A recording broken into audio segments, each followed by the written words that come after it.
বাড়িতে বিশেষ করে ঠাকুর ঘরে এমন তিনটি জিনিস রাখা উচিত যার ফলে সমস্ত দেবদেবী সহ স্বয়ং লক্ষ্মীনারায়ণ অবস্থান করেন এবং লক্ষ্মীনারায়ণের আশীর্বাদে জীবন ভরে উঠবে সুখ সমৃদ্ধি ও অপার ধন সম্পদে। নমস্কার, কৃষ্ণকথাতে আপনাদের সবাইকে স্বাগত। আজকের এই ভিডিও থেকে আপনারা জানতে পারবেন ঠাকুর ঘরে কোন তিনটি জিনিস রাখা আবশ্যক। চলুন তাহলে দেরি না করে শুরু করা যাক আজকের এই ভিডিও। সনাতন ধর্মে প্রতিদিন সকাল সন্ধে ঈশ্বর পুজোর বিধান রয়েছে। এই বিষয়টিকে অত্যন্ত গুরুত্ব সহকারে বিচার করা হয়, তাই অনেকের বাড়িতে ঠাকুর ঘর থাকে। আবার যাদের ঘর ছোট তারা বাড়ির শুভ কোণে ঠাকুরের সিংহাসন রেখে পূজা অর্চনা করেন। বাড়ির পুজোর স্থান ইতিবাচক শক্তির প্রাণকেন্দ্র হয়। এই স্থান একাধিক সমস্যার সমাধান করতে পারে, পাশাপাশি ব্যক্তিকে শক্তিশালী করে তোলে। তাই বাড়িতে ঠাকুরঘর তৈরির সময় কয়েকটি বাস্তু নিয়ম মেনে চলতে হবে, কারণ ঠাকুর ঘরে দোষ থাকলে জীবনে নানান সমস্যা দেখা দিতে পারে। প্রথমেই আমরা জেনে নেব বাস্তুশাস্ত্র অনুযায়ী ঠাকুর ঘর নির্মাণের ক্ষেত্রে কোন কোন জিনিসগুলো লক্ষ্য রাখতে হবে। 1 নম্বর, বাড়ির যে কোনো স্থানে ঠাকুর ঘর বানাবেন না। বাস্তু অনুযায়ী ঈশান কোণ বা উত্তর দিকে ঠাকুর ঘর হওয়া উচিত।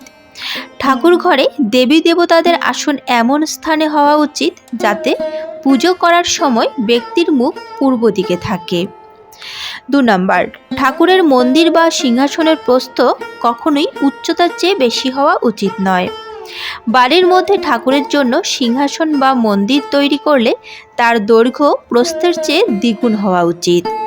আবার ঠাকুর রাখার স্থান এতটাই উঁচু হওয়া উচিত যাতে সেটি ব্যক্তির হৃদয়ে সমান্তরালে থাকে।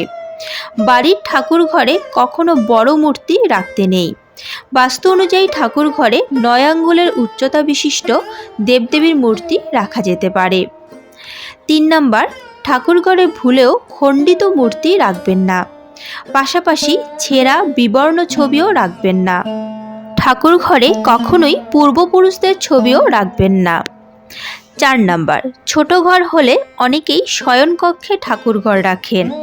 বাস্তুমতে এমন করা উচিত নয়। শয়নকক্ষে কখনোই ঠাকুর ঘর রাখতে নেই। সবসময় খোলামেলা স্থানে ঠাকুর ঘর তৈরি করা উচিত। 5 নম্বর, দেবী দেবতাদের হাসি মুখের ছবি ঠাকুর ঘরে রাখবেন। কখনোই উগ্ররূপের দেবদেবীর ছবি রাখতে নেই। বাড়ির ঠাকুর ঘর সবসময় হালকা ও শুভ রঙে রাঙিয়ে তোলা উচিত। হালকা হলুদ, নীল বা কমলা রং নির্বাচন করতে পারেন। ঠাকুর ঘরে কোনো চকচকে রং ব্যবহার করা উচিত নয়। কালো রঙের ব্যবহার একেবারেই করবেন না। বাস্তু অনুযায়ী ভুলেও সিঁড়ির নিচে ঠাকুর ঘর তৈরি করবেন না। পাশাপাশি শৌচালয়ের পাশাপাশি যাতে ঠাকুরঘর না থাকে সেদিকেও লক্ষ্য রাখতে হবে। এই নিয়ম পালন না করলে মানসিক অবসাদ বাড়তে পারে, পাশাপাশি বড়সড় আর্থিক সমস্যার মুখেও পড়তে পারেন। ঠাকুর ঘরে প্রদীপের মুখ সবসময় পূর্ব বা দক্ষিণ দিক করে রাখতে হবে এবং খেয়াল রাখতে হবে প্রদীপ যেন কোনো মতেই মাটিতে না রাখা হয়। ঠাকুর ঘরের ছবি বা মূর্তি মুখোমুখি কখনোই রাখবেন না। খেয়াল রাখতে হবে ঠাকুর ঘরের কোনো মূর্তি যেন একে অপরের মুখোমুখি না থাকে। সেই সঙ্গে আরেকটি জিনিসের উপর বিশেষ করে নজর রাখতে হবে যাতে ঠাকুরের মূর্তি বা ছবি দেওয়ালের গায়ে না ঠেকে থাকে। ঠাকুরের ছবি বা মূর্তি সবসময় দেওয়াল থেকে একটু দূরে রাখুন। মনে রাখবেন, ঠাকুর ঘর আমাদের বাড়ির সবচেয়ে পবিত্র স্থান, তাই সেখানে এই নিয়মগুলি অবশ্যই মেনে চলবেন। বাস্তুমতে ঠাকুর ঘর যদি সুন্দর করে সাজানো যায় তাহলে বাড়ি থেকে অনেক অশুভ শক্তি দূর হবে, ফলে বাড়িতে সুখ শান্তি বজায় থাকবে এবং সংসারে উন্নতিও ঘটবে। এবার চলুন জেনে নেওয়া যাক ঠাকুর ঘরে কোন জিনিসগুলি অবশ্যই রাখা উচিত। বাস্তুশাস্ত্র অনুযায়ী প্রতিটি বাড়িতে ইতিবাচক ও নেতিবাচক শক্তি উভয়ই থাকে। যে বাড়িতে ইতিবাচকের থেকে নেতিবাচক শক্তি বেশি থাকে সেই বাড়িতে অশান্তি অনটন লেগেই থাকে। আবার ইতিবাচক শক্তি বেশি থাকলে সংসারে সুখ সমৃদ্ধি উপচে পড়ে। বাড়িতে ইতিবাচক শক্তি বাড়ানোর জন্য কয়েকটি জিনিস আমাদের ঠাকুর ঘরে অবশ্যই রাখা উচিত। এই জিনিসগুলি বাড়িতে থাকলে খুশি হন স্বয়ং মা লক্ষ্মী এবং নারায়ণ। তাদের আশীর্বাদে সংসার সুখ সৌভাগ্যে ভরে ওঠে। তাহলে জেনে নেওয়া যাক কোন কোন জিনিসগুলো অবশ্যই রাখা উচিত। 1 নম্বর হলো কচ্ছপ। বিষ্ণুর দ্বিতীয় অবতার হলো কূর্ম বা কচ্ছপ। যেখানে নারায়ণ থাকেন সেখানেই মা লক্ষ্মীর বাস। তাই বাড়িতে ধাতুর তৈরি কচ্ছপ রাখলে লক্ষ্মীরও আশীর্বাদ লাভ করা সম্ভব হয়। তাই সমৃদ্ধির দেবীর কৃপা চাইলে বাড়িতে কচ্ছপের মূর্তি রাখা জরুরি। 2 নম্বর হলো কামধেনু। হিন্দু পুরাণ অনুযায়ী কামধেনু হলো এমন এক গরু যে মনের সকল ইচ্ছে পূরণ করে। মনে করা হয় যে বাড়িতে কামধেনুর মূর্তি থাকে সেই বাড়িতে কখনো অর্থ ও খাদ্যের অভাব হয় না। বাস্তুশাস্ত্র অনুযায়ী কোনো জিনিস আপনি দীর্ঘদিন ধরে পেতে চাইলে বাড়িতে কামধেনুর মূর্তি রাখলে সেই ইচ্ছে পূরণ হতে পারে। 3 নম্বর হলো গণেশ। বড় বড় ব্যবসায়ীদের বাড়ি ও অফিসে গণেশের মূর্তি অবশ্যই থাকে, কারণ সিদ্ধিদাতা গণেশ হলেন বিঘ্ননাশক ও অগ্রপূজ্য। তাই কোনো শুভ কাজ শুরু করার আগে গণেশ ঠাকুরের নাম নিতে হয়।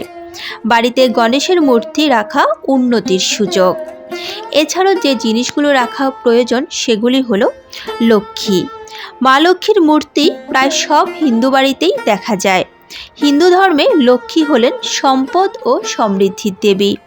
বাস্তুশাস্ত্র অনুযায়ী বাড়িতে লক্ষ্মীর মূর্তি রাখা অত্যন্ত শুভ। প্যাঁচা। প্যাঁচা হলো মা লক্ষ্মীর বাহন, তাই বাড়িতে প্যাঁচার মূর্তি রাখা শুভ বলে মনে করা হয়। যে বাড়িতে প্যাঁচার মূর্তি থাকে সেই বাড়িতে মা লক্ষ্মী বাস করেন বলে বিশ্বাস করা হয়। এর ফলে উপার্জন বাড়ে ও ধন বৃদ্ধি হয়। হলুদ কড়ি। দেবী লক্ষ্মী হলুদ কড়ি খুব প্রিয়।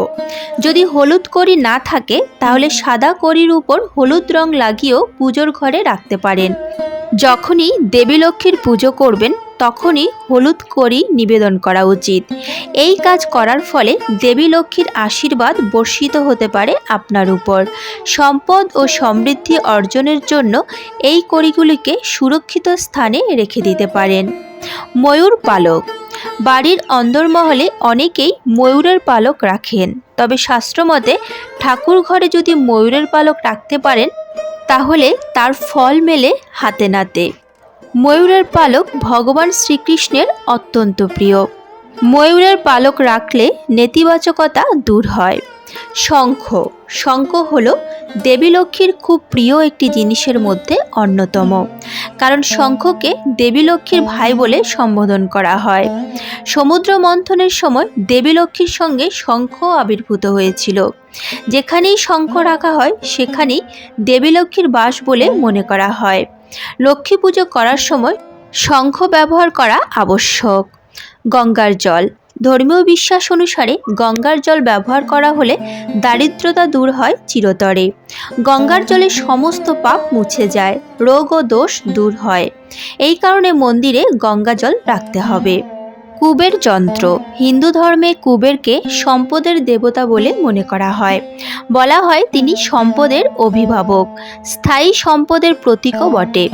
চিরতরে সম্পদ স্থিতিশীল থাকুক যদি চান তাহলে বাড়ির ঠাকুর ঘরে কুবেরের যন্ত্র স্থাপন করা উচিত। কুবেরের যন্ত্রকে নিয়মিত পুজো করাও উচিত। আজকের মতো ভিডিওটি এখানেই শেষ হলো। আশা করি আপনাদের ভালো লেগেছে। যদি ভালো লেগে থাকে তাহলে অবশ্যই একটি লাইক করবেন। যদি রাধা মাধবের পরম ভক্ত হন তাহলে কমেন্টে রাধা মাধবের জয়গান করতে ভুলবেন না যেন। প্রিয়জনদের সঙ্গে শেয়ার করবেন যাতে তারাও উপকৃত হতে পারে। এ ধরনের বিভিন্ন ধর্মীয় ভিডিও পেতে এবং নিয়মিত গীতাপাঠ শুনতে চ্যানেলটিকে অবশ্যই সাবস্ক্রাইব করবেন। আজ তাহলে এ পর্যন্তই। দেখা হচ্ছে পরবর্তী ভিডিওতে। ভালো থাকবেন, সুস্থ থাকবেন। জয় শ্রীকৃষ্ণ। রাধে রাধে।